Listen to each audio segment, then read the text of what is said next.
Boa, Renato. Parabéns, Renato. Parabéns. Vamos lá, Renato. Não entra no jogo dele não. Vai pro seu joguinho de guarda. Vai, Michel. Vai, Michel. Olha aí, olha Ezequiel aí. Pega ele, Michel. Arranca a cabeça dele daí.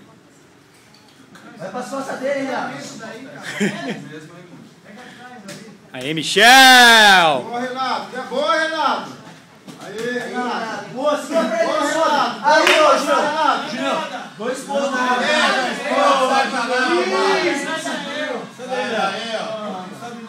O Lasanha é o melhor. Você roubou a palavra pra nós,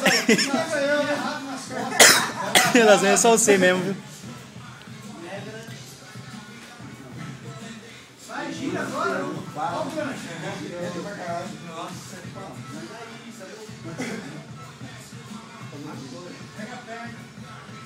Vamos passar essa guarda aí, Renato. Vamos para as costas dele. Vamos movimentar esse jogo aí.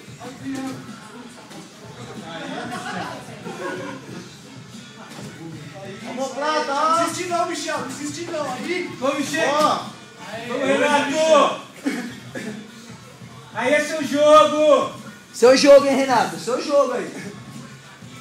Essa luta é sua, hein, Renato. É ele mesmo, esse cara que eu quero. Marquinhos foi embora. Marquinhos já foi embora? Azul.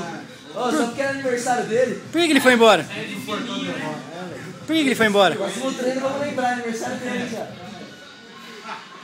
Brincadeira isso aqui.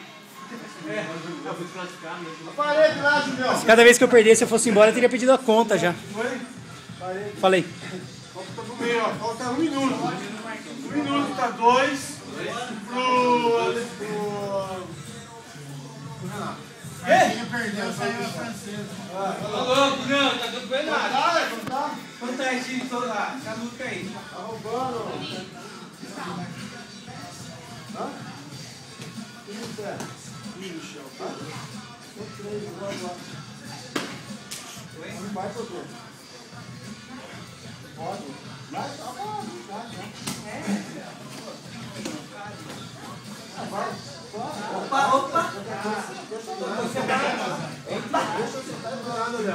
Vamos passar, Renato. Vamos passar, Renato. Faz um campeonatinho desse aí, foi a lasanha preparada.